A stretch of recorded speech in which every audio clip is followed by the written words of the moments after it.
Hey, hi everyone. Welcome to the first session of DP900 Azure Data Fundamentals. Hope you are able to hear me clearly. Can any of one of you confirm? You can ping in the chat. Okay, all right. Let's start our first session on DP900. Let me start with the basics, and I'll share you the syllabus. Okay, so let me share the syllabus exactly from Azure, Microsoft Azure website, and then we'll start with the topics.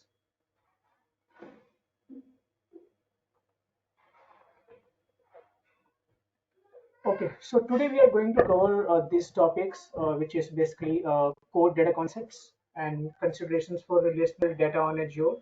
The third one is non-relational data. So we are going to discuss about non-relational data on Azure, and then at the end we will going to discuss analytics workload on Azure. So this is the entire syllabus for DP900, and we are going to cover all this in the series of video sessions that we will have.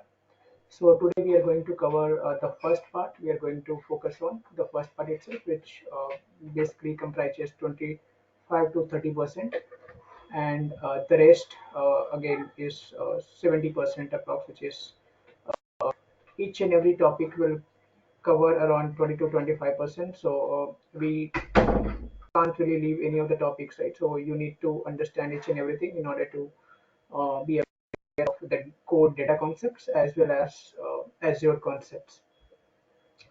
So I think most of you are already familiar with the basics of cloud computing and Azure, I believe. And based on the poll, I see that some of you knows the basics, some of you are completely new to cloud. So we are going to discuss all these things. You don't need any background in cloud computing or Azure, but we will still discuss those in order to understand what cloud computing is and what are the offerings from Azure. Okay, in the first module, we are going to cover these topics. We will cover core data concepts. We are also going to cover data roles and services. In core data concepts, we will see different data formats.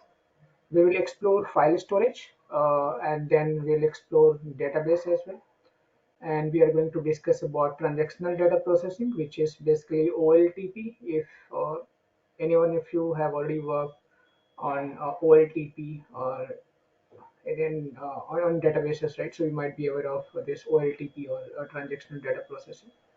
And then the last one under the data concepts will be analytical data processing, which is basically OLAP. So if you have worked on analytical systems, you might be already aware of OLAP. And in case you are not, then that's okay. We are going to learn about these topics, even if you are completely new to cloud computing and Azure. Okay, and next we are going to discuss the different job roles in the world of data. We have so many roles in the world of data, right? Like from database administrator or data engineer, data analyst, data scientist. So we are going to discuss about them and what are the day-to-day roles and responsibilities of different data roles.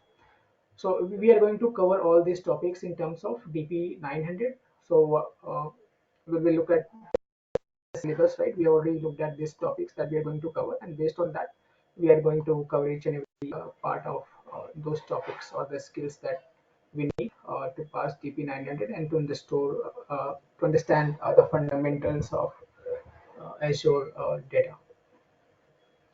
And then at the end, we'll cover different data services offerings from Azure, which is basically we'll learn about different services or the products from Azure in the world of data. So we have uh, we have a data factory, we have Azure Synapse Analytics, we have Fabric. So we are going to see all those and understand the basics of all those services.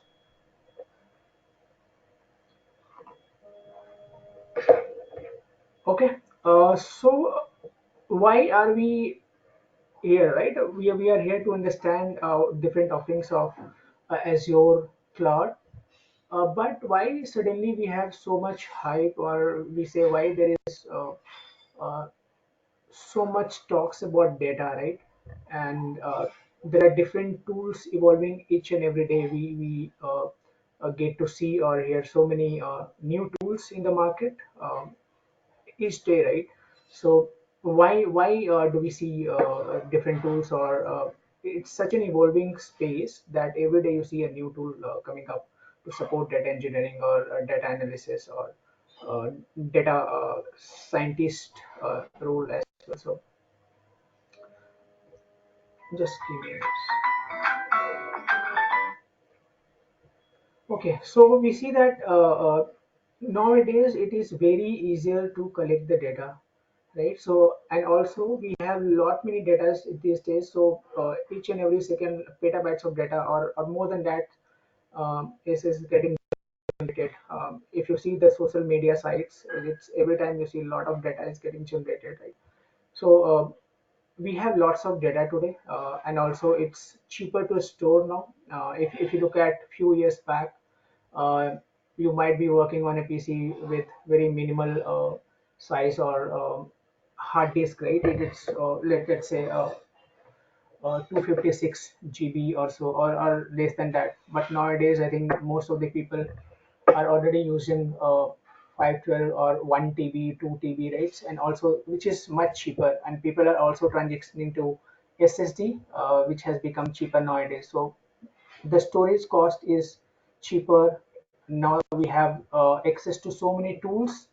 So using those tools, we will be able to capture the data or ingest the data, right?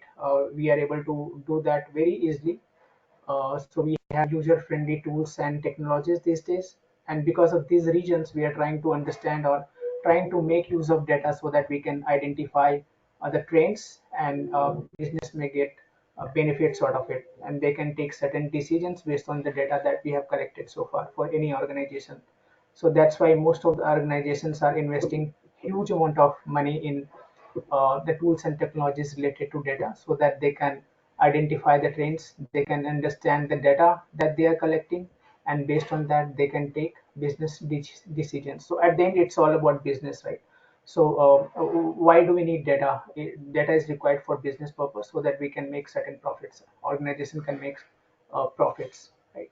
So because of the tools or services, or these days cloud offerings, right? There are many organizations which are offering services related to cloud, like Azure, Microsoft. We have GCP from Google. We have AWS from Amazon. We have Oracle, like this, right? Many companies are offering these services, and so if you are on cloud, you are able to use or make use of the infrastructure or the services provided by different vendors. And along with that, you have access to the latest tools and technologies as well. So in the cloud, they have lot many tools, so you don't need to go anywhere, right? If you are on Azure, you will be able to access different tools freely, right? So you get access to all those innovative tools as well, right from data storage to machine learning tools and technologies. Okay, we'll move to the next. So the next one, we will try to understand different formats of data. So yeah, before we move, can any one of you tell me what are the different formats of data? You can write it in chat.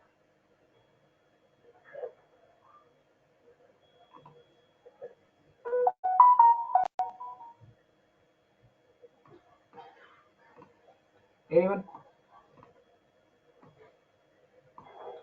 What are different formats of data?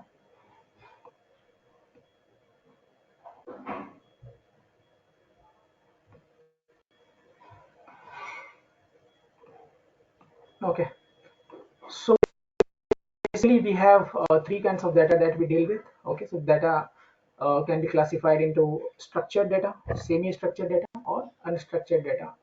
What is structured data? So whatever we see on files, right? Let's say we are working on a CSV file or any kind of rows and columns. So we are working with rows and columns. Then those are classified as structured data, wherein if there is certain flexibility and you have additional roles, you have additional rows, and you have additional columns, right? So in that case, some of the rows may have additional columns as well. So the data is a bit flexible in nature. In that case, it is classified as semi-structured data. So it allows certain variation. So I will take you with the examples of all these formats so that we can understand it in better way and we can relate it uh, with the files we are working on these days. So you might be working with PPT or let's say a CSV file or Excel file. So where do we how do we categorize these files? So we are going to see that. And then we have unstructured data. So if you look at audio files, video files, and other large objects files, right? So those are classified as unstructured data. The first thing is it doesn't have any fixed schema. Second one, we can't store it in row column wise, right? And we don't have any flexibility in terms of storing this, right? We can't add any new uh, again audio or video and then create a new column sort of it and then store it. So we don't have any structure basically, and that hence this kind of files have been classified as unstructured data. Okay, we will see in detail these things: structured data, semi-structured data, and unstructured data. So if you look at structured data, we have rows and columns. So anything, if you see there are rows and columns, then it means that the data is in structured format, right? So if you work with database or any files like Excel or CSV file, you have data in the row and column formats. Rows are nothing but it represents an entity, right? Entity is a real world object, right? In this case, we can create an entity or table for the customers or product. Let's say we are taking example of retail market. So in the retail market, we will have customers, we will have product, we will have price as well. So each and every product will have price, but those will be again class related to product. So it will be stored in the same tables, right? So in this case, we have two tables, and it's a relational model. Why do we call it a relational model? Because we can create relationships between these two. Let's say uh, we are shopping somewhere, right, in the retail market, and then we are going to buy some items. Then we will have another table like this, and wherein we can mention what all items have we bought. So customer name, product, and then how many items did we buy.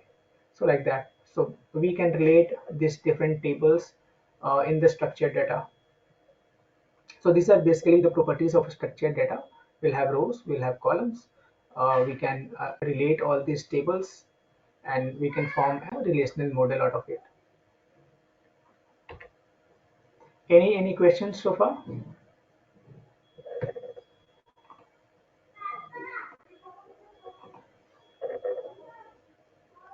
Okay. Okay, now we are going to talk about semi-structured data. So this is the format of semi-structured data. So right now we saw structured data, which is basically rows and columns, right? But in this case, in semi-structured data, you don't have rows and columns, though we will be able to store it in such format in rows and columns. But uh, ideally, these semi-structured data will allow certain flexibility, right? In this case, let's say we have two examples here.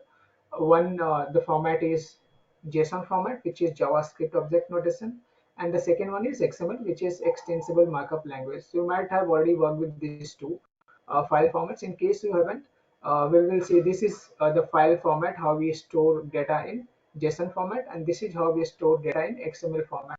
So we have, if you look at XML format, we have different elements, right? We can add another elements as well in case we want to create a new file. So it has certain flexibilities, but at least we have certain structure, right? We have certain structure to store the data. It's not completely unstructured, like without any uh, identity, right? Without any elements, so we are not able to identify it. We have certain unique thing wherein using which we'll be able to identify like this is the column, or we can create different columns out of it, right? Again, for JSON also we have some kind of a structure to it, right? we can get the first name, we can get last name, we can get address, and so on, right? And we can store multiple customers. If we talk about in terms of customers, then we'll be able to store multiple customers in the same file. And again, it allows certain deviation, right? It does not deal with a fixed schema structure. It doesn't have fixed schema structure. So in this case, let's say customer one has a street address and city, state, postal code, but in for customer two, we might not have data for state or let's say postal code, right? But still, we'll be able to save it and store it in databases or this semi-structure format like JSON, right? So it allows certain flexibility, and hence it is classified as semi-structured data. Now we'll discuss about unstructured data. Okay, what's classified as unstructured data? So it has no specific structure. So if you look at the documents that you work with, uh, I'm not saying CSV file and all those, right? There may be certain documents like PDF file and all, right? Wherein there is no certain structure. It's all books, right? If you look at the books, those files, you won't be able to fetch information or store it in column format. We don't have any fixed structure for that, right? So that's classified as unstructured. The most unstructured would be videos, images, or the audio files. Even it's not readable, right? Or it's very unstructured. It does not allow any flexibility as well, and hence these have been classified as unstructured data. So if there are any questions related to structured data, semi-structured data, or unstructured data, then obviously you may get certain questions related to the format or schema. Where do we apply the fixed schema? Where do we have certain flexibility, and where do we have completely no structure or no structure at all, right? So you just remember that these are three classifications. It's very important even if you're starting new in the field of data engineering. It is very basic that you need to understand different formats of data that we have in the world of cloud computing or big data world, right? So we need to understand these three different formats: structured, semi-structured, and unstructured data.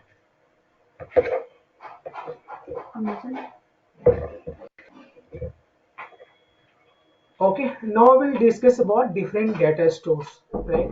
So for storing any files, now we have seen the file formats, right? But where do we store these different file formats that we have learned? So there are two kinds of data stores which is offered basically by Azure, and in terms of big data also, these are basically the two formats that you will see everywhere. So one is related to the files, file store, and another one is databases, right?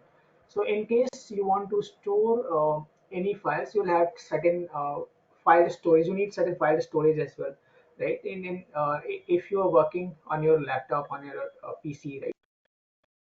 So you have directory folders, folder structure. You create subfolders and all, and you can directly store those files. So this is kind of file store wherein you are directly able to store files on your PC or on in certain location, and this will be classified as file store. Whereas if you have data in rows and columns or unstructured, those formats that we have seen, right?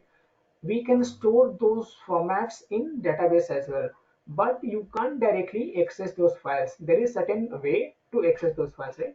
In this case, if we are working with the relational data, then we may access using relational database systems using SQL. Just 1 second, guys.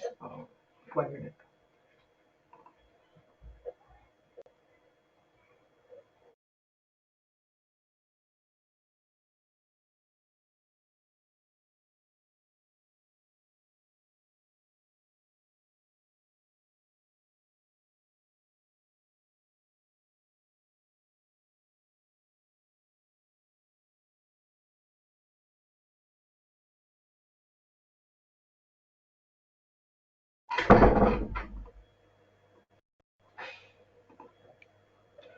Okay. So broadly, we have two data stores. One is file stores, and another one is databases. Right. So we'll discuss this in detail. What kinds of services we have for storing files, and what kind of services we have for storing data in database format in databases. Right. So what I was saying is you don't have option to directly retrieve the files, but you need certain steps to retrieve the file or the information that you have stored in databases. And what's the way? You have SQL, right, for fetching data from database systems. So you need to run a query, execute the query, and then you'll be able to fetch the records from databases.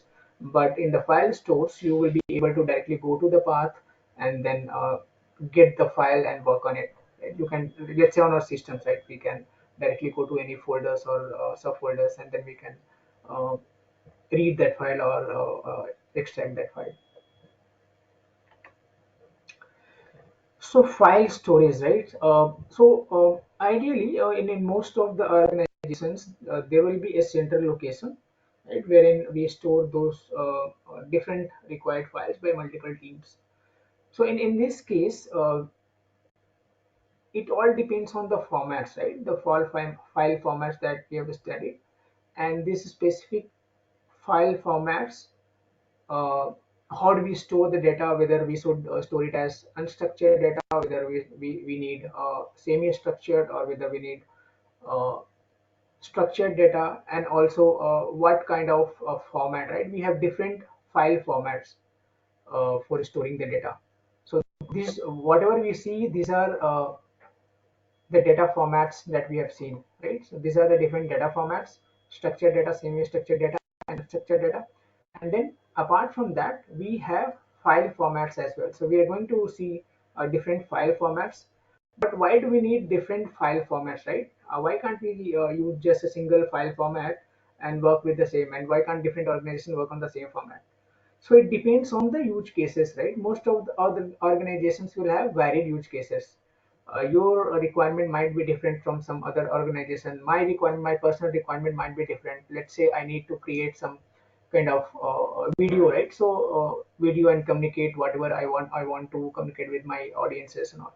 So in that case, I'll need to create a video. I'll need to create a PPT, or in case I'm working on a certain analysis part, then I'll need data in tabular format, which is very easy for me to read and then analyze the data, right? So it all depends on these three factors.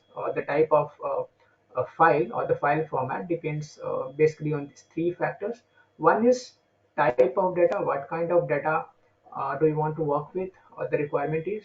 The second one is applications and services, right? Whether most of the times we need to read the data to extract the data, or we focus on just creating the files or writing the files. And in some cases, in big data systems, right, in most of the cases we have files, and then we want to apply certain transformations on it, right? Certain processing happens on those kind of files.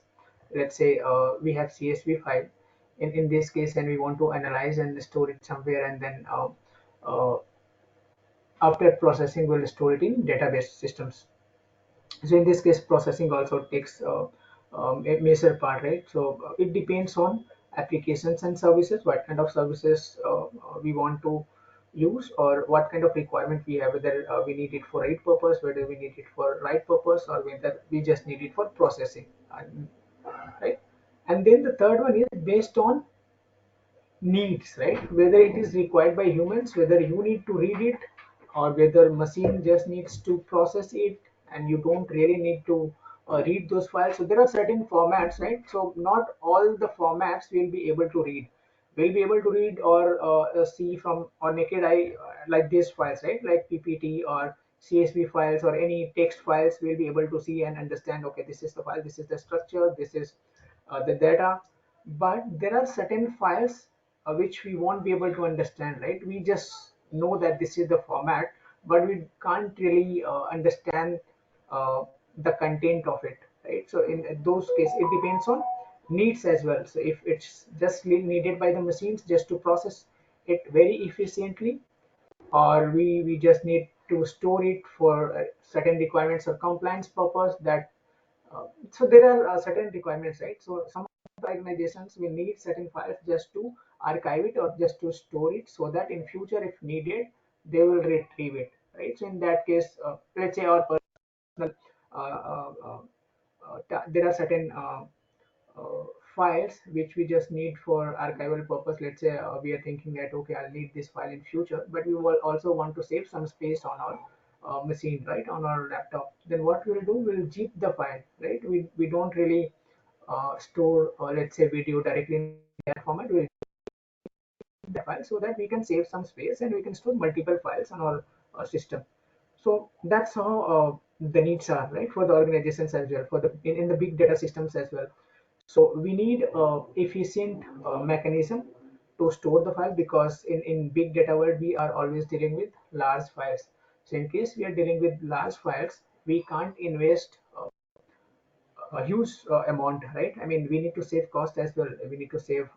We need to think of the cost. How do we save the cost? We can't really keep adding storage space.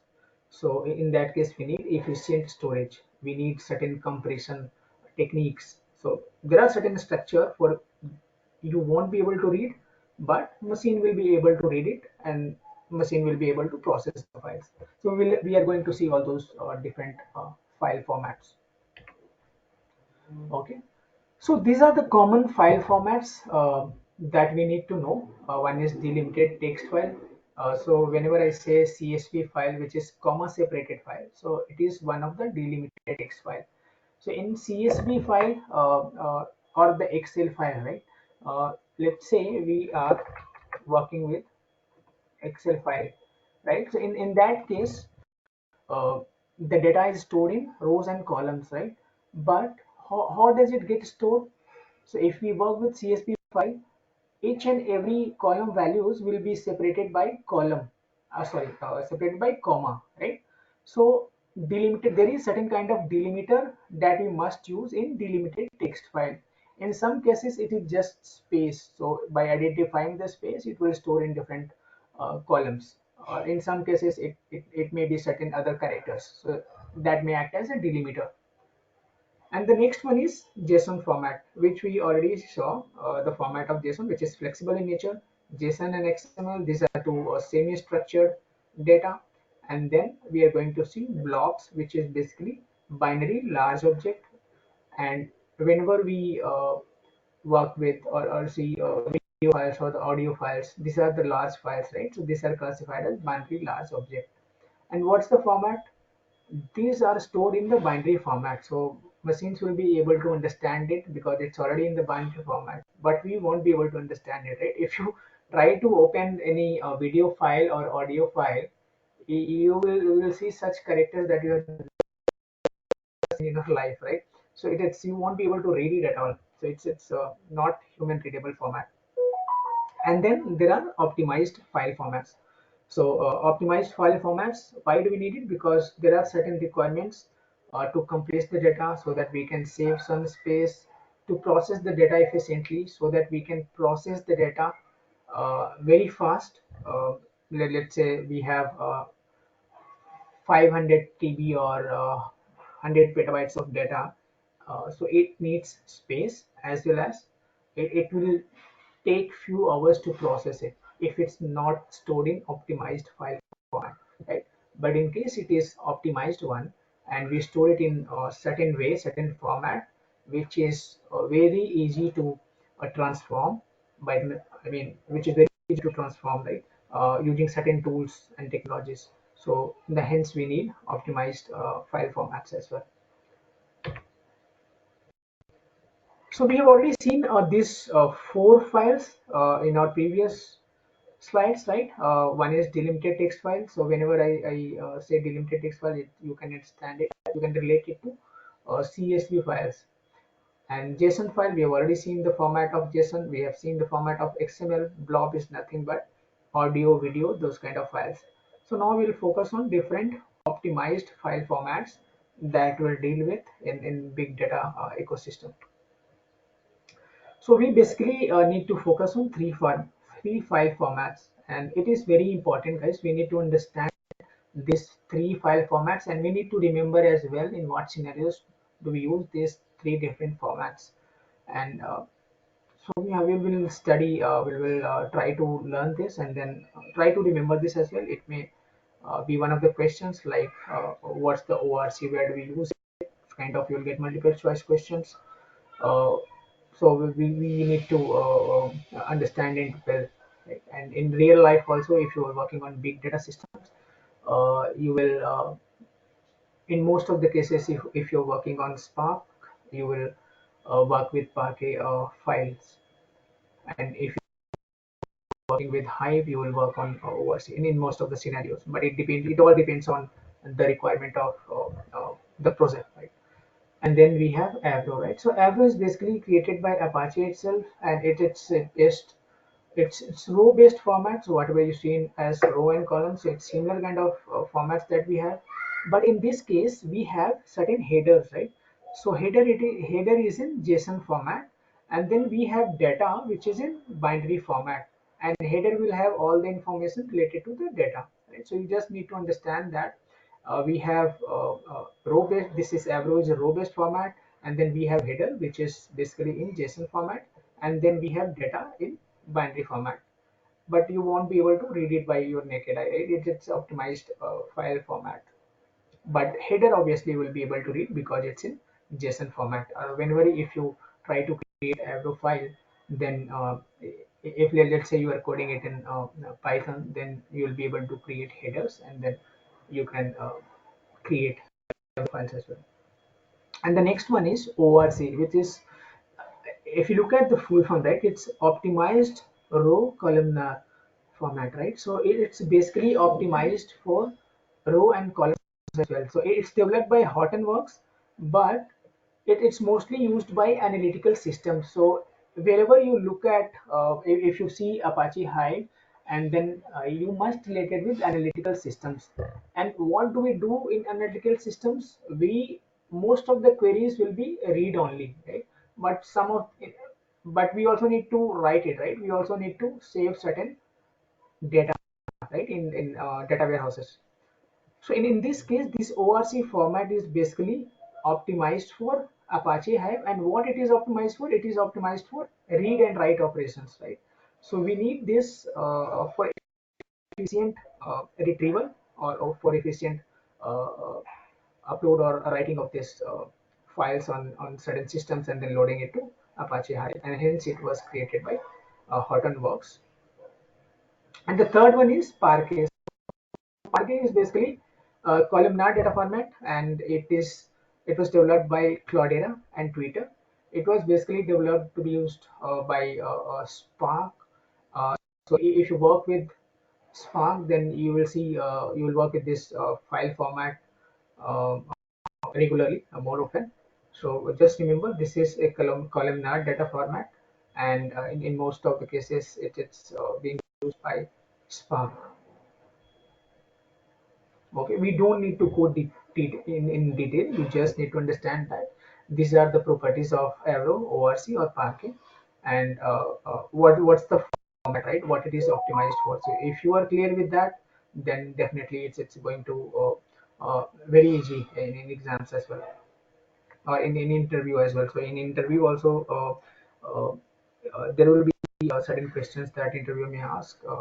What's the ORC format? In what scenarios you use ORC, or in what scenarios you use Parquet, or in what scenarios you use app? So these are three different formats, and just focus on three optimized format. There may be other multiples of optimized format, but you really need to know just these three if you're just starting with big data. Okay. Now we'll see databases, right? So if you are college students, and if you're from CS background, IT background, then you might already be aware of databases, right? So database is nothing but it's kind of a data storage wherein we are able to store our data in row and column formats in certain scenarios. If we talk about relational databases, these days, if we work on uh, big data systems, then it deals with NoSQL as well. So the structure is different, but ideally, in most of the scenarios, we work with relational database, and we store data in row and column format. And why do we need database systems?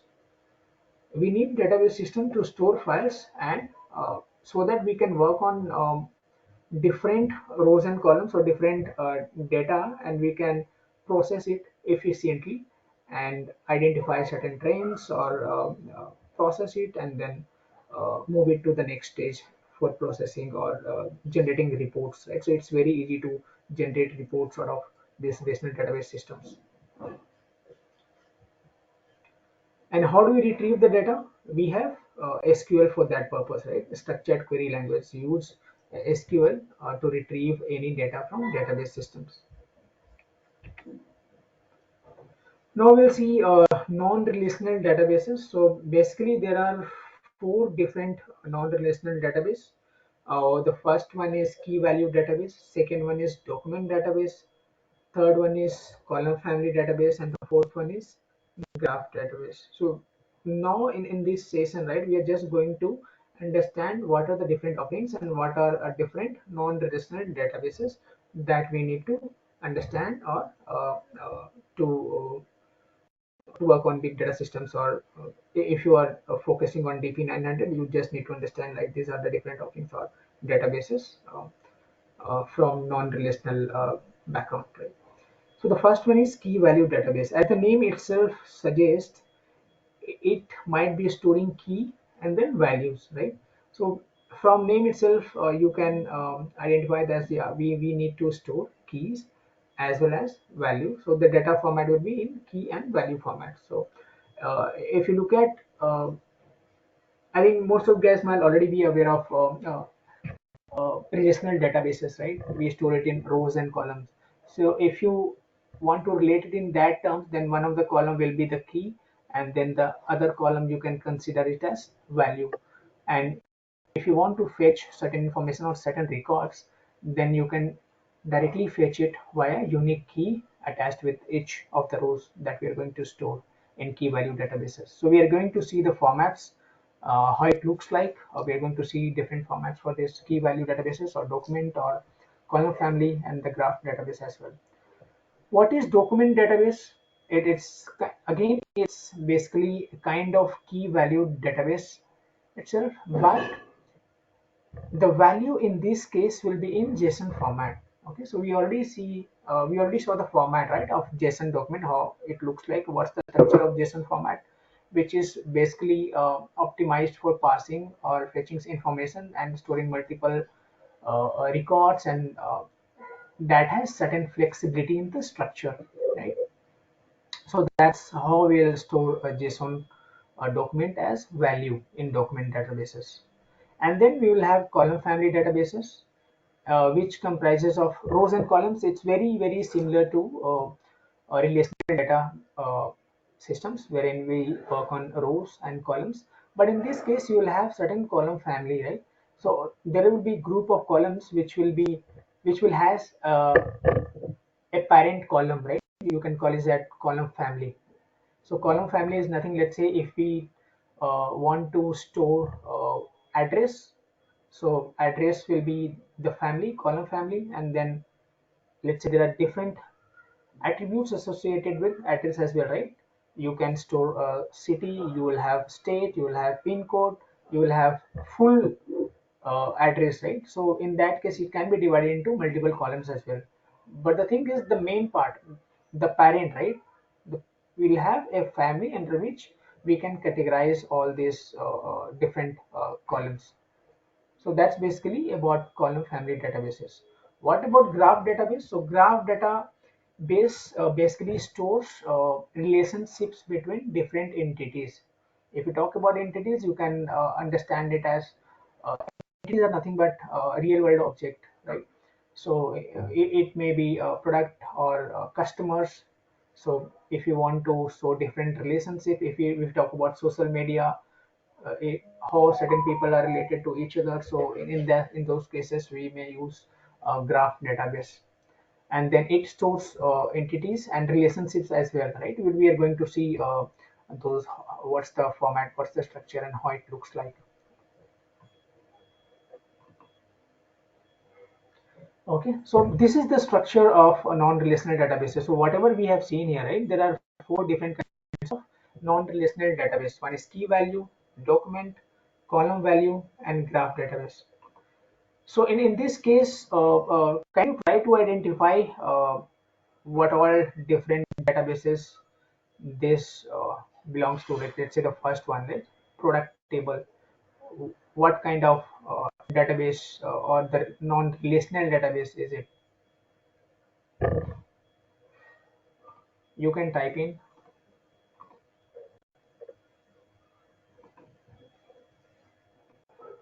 anyone. What's the product table this, right?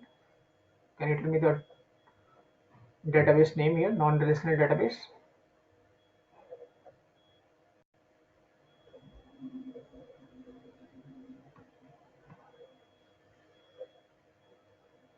Are you able to hear me?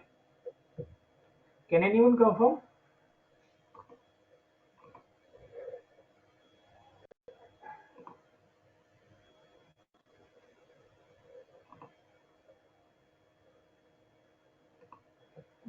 Okay, all right. These are, if you look at this, right? So this product table basically stores keys and values, right? So by this two column itself, we can identify that it is based on key value database, right? It is key value non-relational database. What about this? Here we have key value, but the value is in the form of document, right? So it is document database. What about this one? If you look at this, we have key and then we have different columns as well. But apart from different columns, we have column parent or column family, right? A customer can be, I mean, customers data can be divided into name or address. Address can further be subdivided into city and all, city, state, or pin code. Product, right? Product can be divided into product name or the product price. So all these columns are related to price or name related to a product. Hence, product here denotes family of all these different product, and then customer, which is again family of these two columns, right? So we have uh, column family, right? So it's basically column family of databases, and then this is nothing but graph DB, right? We have it shows relationship between two entities. In this case, Bain is reporting to Sue, right? So we have different entities. We are able to store different entities or customers, and then we are also able to store relationship between those entities, right? So in this case, we see that Bain is reporting to Sue, or Sue works in hardware department, and Bain also works in hardware department. So in case you need to work with this kind of systems, then you must implement graph DB. Okay, and then next one we are going to discuss about OLTP, and this is very very important. Okay, so we are going to discuss about OLTP and OLAP. So even if you are not planning to write DP900, it's very very important to understand OLTP systems or OLAP systems. Uh, okay, if you work in big data systems, you need to understand both. If you work with relational database systems, still it is required to understand at least transactional data processing, which is nothing but OLTP. What's the full form of OLTP? It is online transactional processing, right? Which is OLTP. So whenever we work with the transactions, right? So those are classified as transactional data processing. Let's say we take example of banking system or ATM, right? So all those are based on OLTP. There are huge transactions happening in a second in this kind of systems, right? If you look at retail, right now we have Prime Live in uh, Amazon, right? So a lot many customers will buy items every second.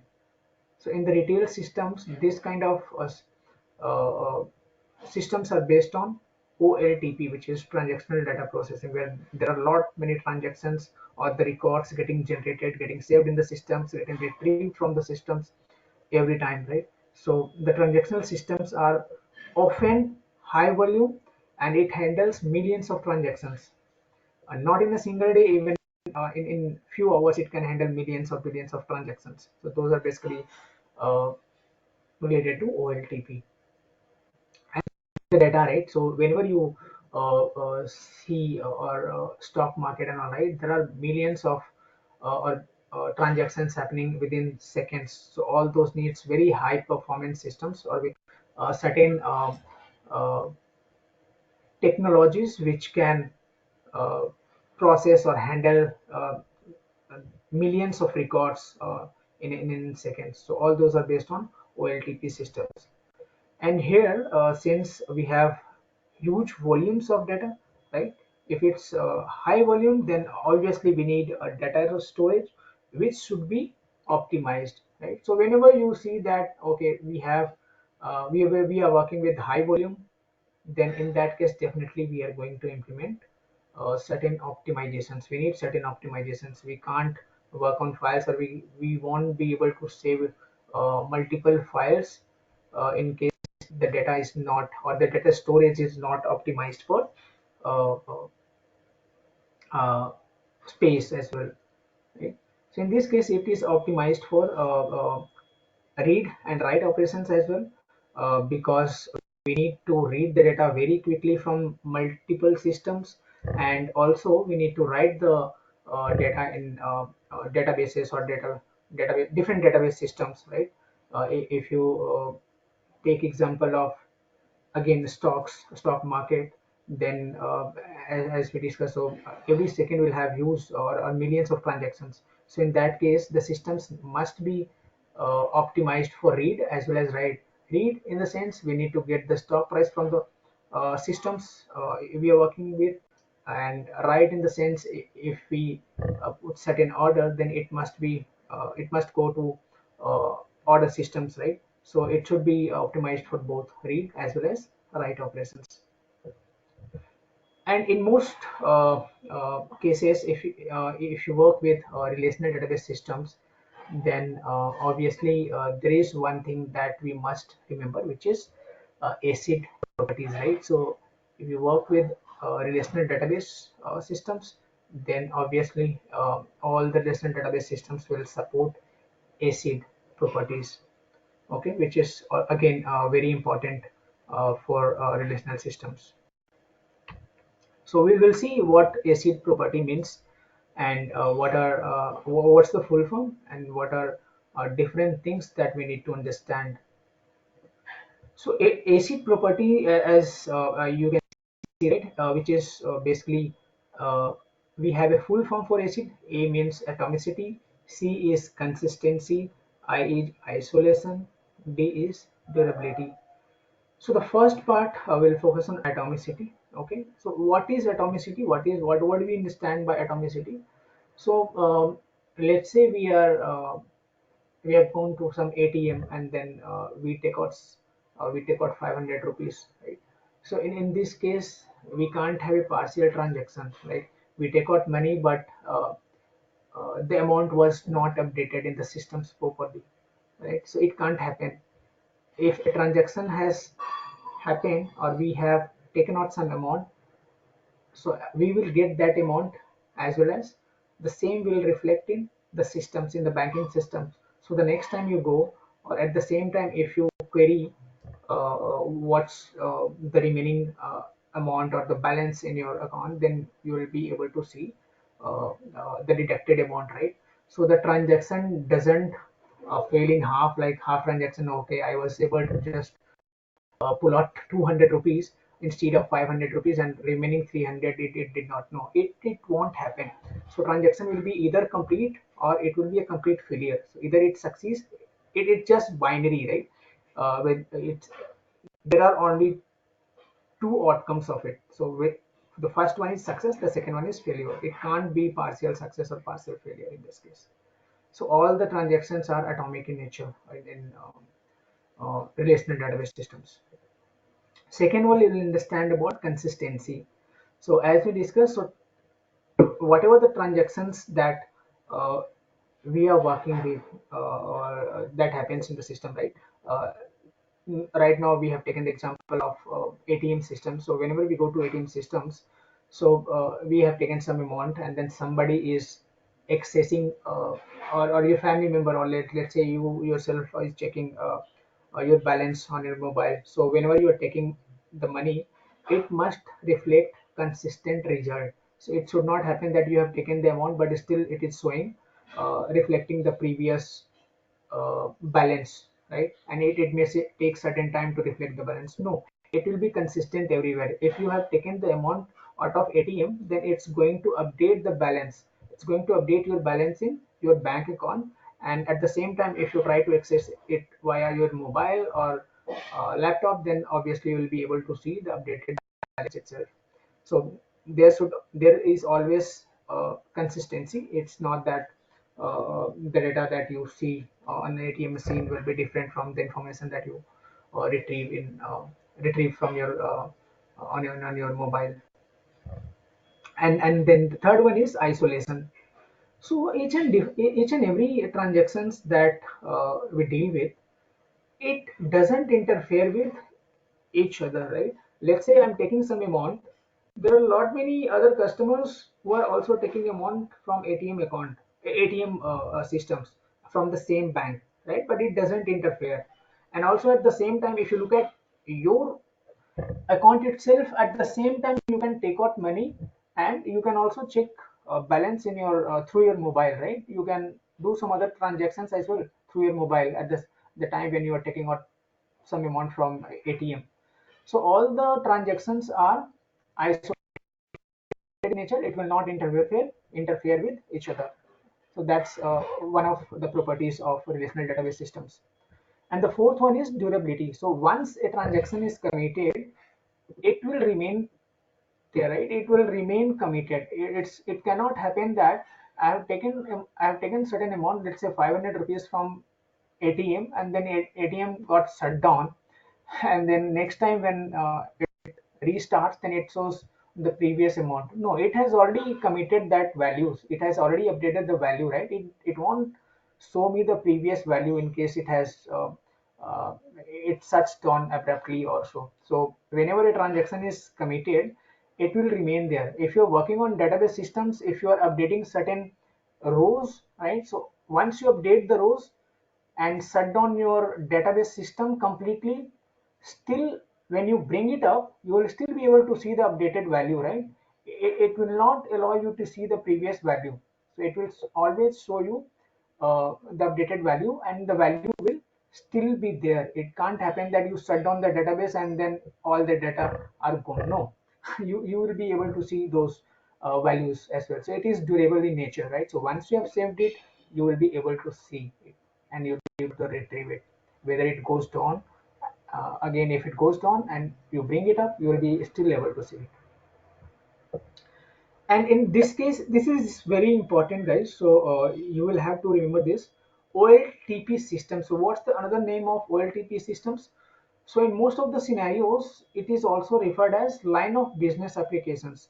Why do we call it line of business operations? Because most of the organizations use these OLTP systems.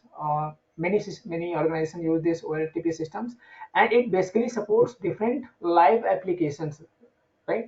Let's say in this case, retail systems, or banking systems, or other live applications, right? When we have a lot of customers uh, work on that particular systems each and every second, or let's say minutes or hours, right? So it's completely live. So those systems are referred as line of business application. So you need to remember this terminology, which is line of business application. So you may get this question in DP900 exam as well. So which systems are known as line of business applications? So you need to remember it's OLTP. Okay, because sometimes you may get confused. There are two systems, right? OLTP and then OLAP system, OLAP. OLAP is basically analytical processing, okay, which basically deals with analytics, data analysis, and so, or visualizations, or uh, identify the trends and all those systems. And now we'll understand what is analytical data processing. So we saw OLTP, which is basically for transaction, and analytical data processing, OLAP, it is basically to serve analytical systems.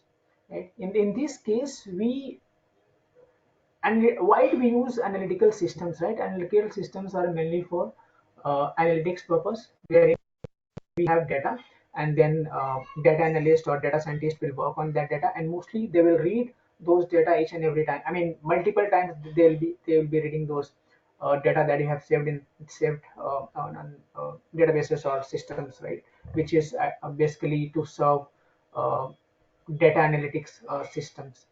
So in this case, this is typically a read-only system, because, and if you talk about OLAP, it is optimized for read-only, right?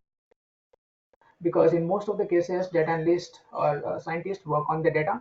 They fetch data from this kind of systems multiple times. They do analysis on the data. They perform EDA or exploratory data analysis, and then they generate certain uh, uh, trains, or they may transform it and then again work on certain visualization and show it to business users, right? So this, you need to understand that this kind of model, right, OLAP model, is optimized for analytical workload, and whenever we see this analytical workload, it is optimized for a read purpose, right? So read optimization is must for OLAP systems. This is basically the common structure of OLAP. So we will have data stores, which is basically which may be file store. So we learned, right? There are two kinds of data store. One is file store, and another one is databases. So in this case, data stores can be either files or it may be stored in your database systems. And then you fetch these files or data stores from different upstream systems, which is basically your source system.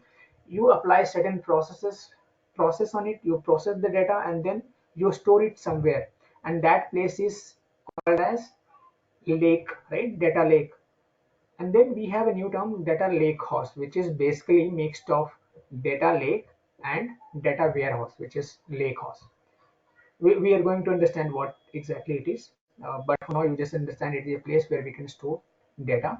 And basically when we talk about analytical systems, then this data will be used uh, to create analytical models. So there are certain tools using which you will be able to create models. And analytical systems are basically aggregated data. So you may aggregate it based on the customers or based on different dimensions, let's say products, or you may aggregate based on year or month. Let's say if you talk about retail systems, you may be able to fetch the data based on year. Let's say I want to fetch the data for 2024. I can get all the entire transactions for 2024. If I want to retrieve data for 2023, or let's say for a particular month, July, then I'll be able to fetch it. So it's kind of a model which is pre-aggregated. So that's called OLAP model, and it is cube, right? Cube is nothing but analytical model. And then finally it goes to user dashboard, which is basically kind of visualizations that business users need to identify the trends and take actions on uh, uh, certain things, right, in order to drive the business. So obviously whenever you work with any data systems, right, two things or three things will always be common. The first part will be data, the source system, right? There will always be a source system. Without source system, you can't work on data, right? There will always be a source system in order to get the data. And the last part will always be data visualizations. How do you make use of those data, right? It's obviously you generate reports, or you may generate certain visualizations, dashboard, right? So these two things are common. Third one is the middle part. Middle part is always about processing, right? How do we process it? But the processing depends on requirement. So different projects or different customers may have different requirement, right? So in this case, processing might be different in each and every architecture that you see in multiple organizations.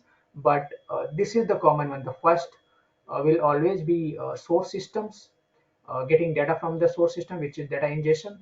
And the second part would be data processing. And the third part, which the final one, is user dashboard or visualizations or reporting, right? So this is the common architecture whenever you work with any data systems.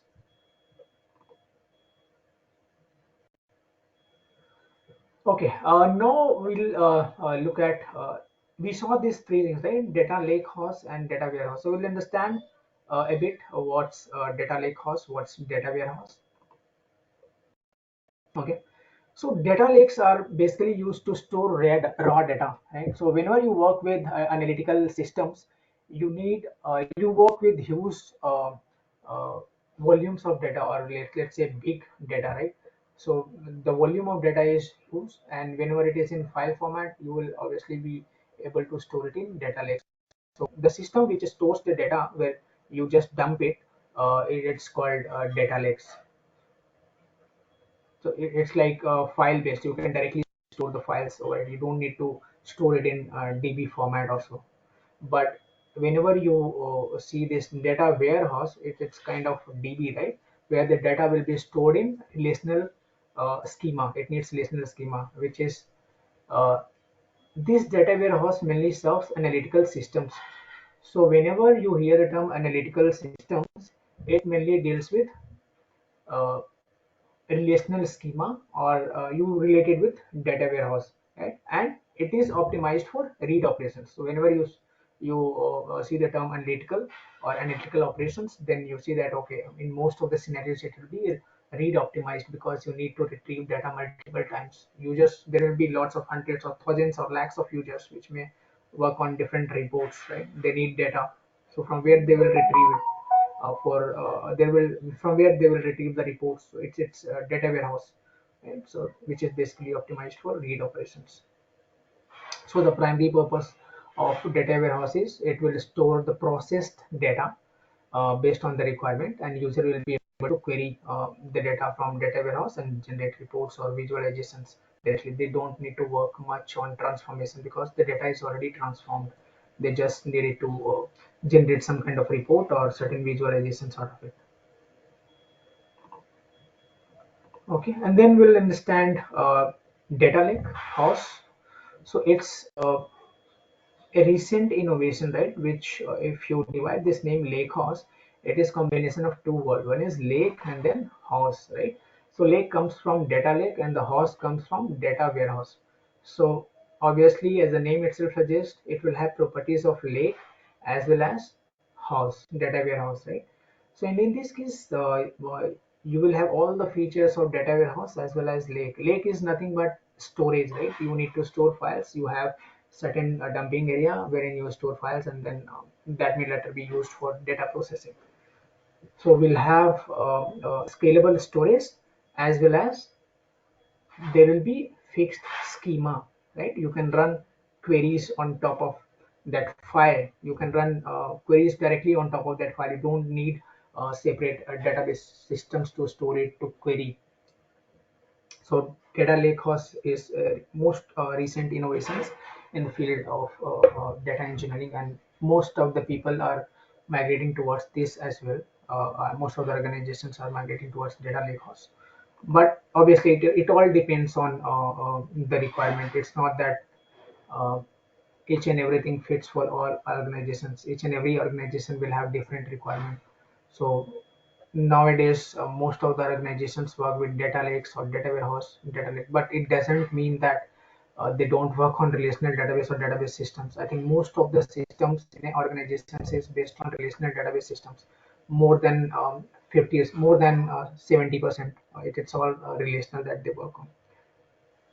But if it's a social media and those things, then obviously they need to deal with unstructured data many times, which is no SQL. Okay, I think it's already 12:09. We are going to discuss this in our next session. These things, job roles, different job roles. Okay, let me complete this job roles, and then we will will continue with Azure Data Services in our next session. Tomorrow we are going to discuss about different data services. So there are different terms here, right? So you maybe you may get overwhelmed by seeing this many tools, but you don't need to go in detail. You don't need to understand this in detail. You just need to understand what it does, right? What are the offerings from Azure? So don't get overwhelmed by seeing this many different services or the offerings, that you need to understand this more than 10 services, or like here it's 12, right? So there are 12 services, Azure services, that you must know and understand what it is really used for. But you don't need to go deep into it. You just need to understand for what purpose do we use it. So purpose is really important. Okay, so we'll see job roles, and then we'll wrap up today's call. So we will understand what are different roles in the world of data, right? So the first one is obviously database administrator.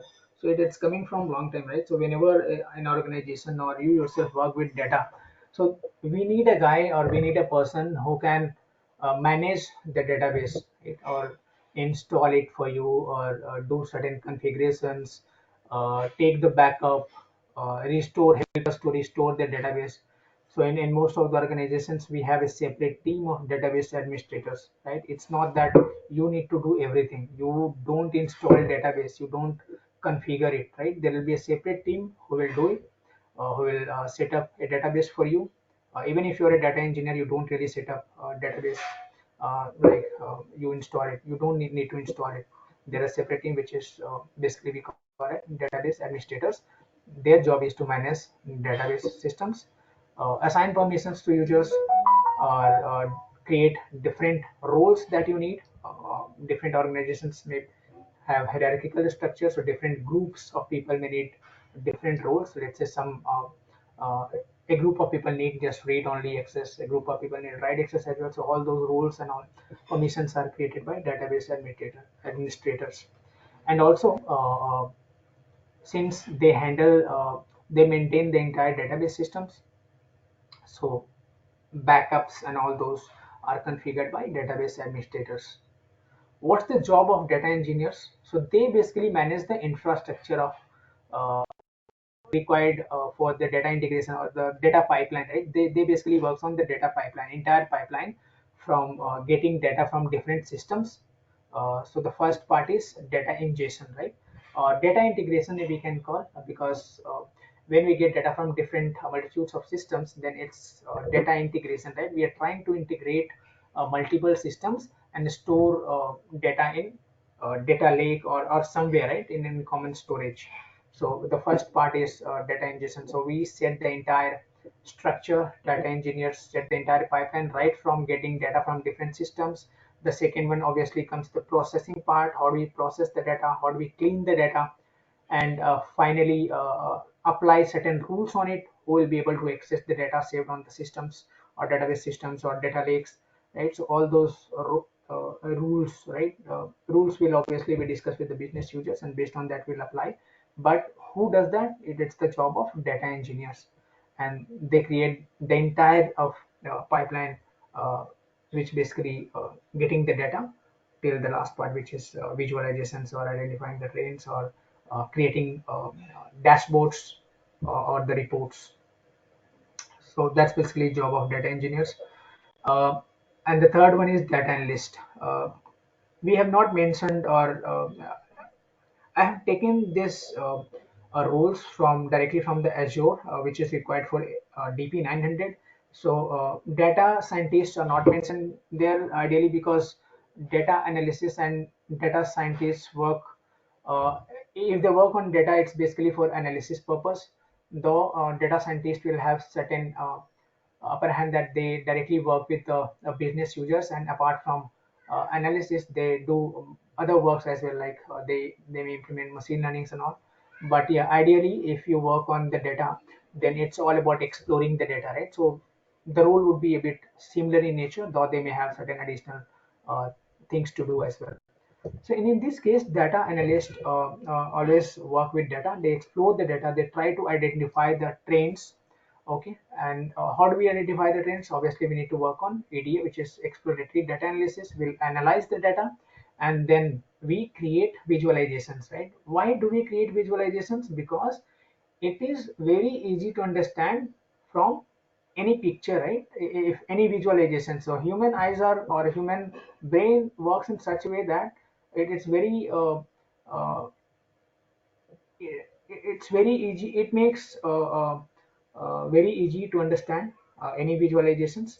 So even if you watch movies and all, right, if won't be able to sit at the same place and read a PDF file or any book continuously for 3 hours, but obviously you will be able to go and watch movie in movie theater or on your desktop or on TV, right?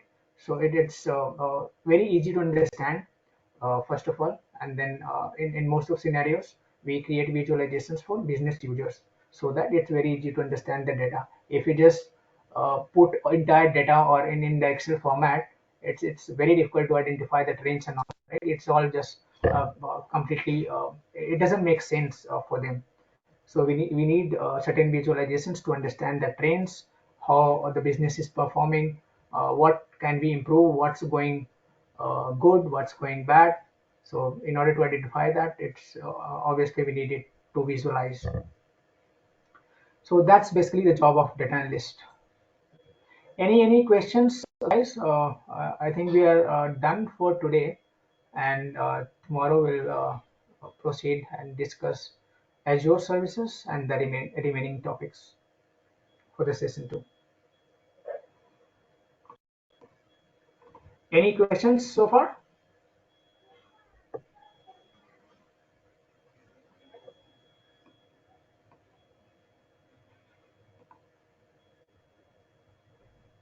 Okay, let's stop. Thank you. See you in the next meeting, guys. Thanks a lot.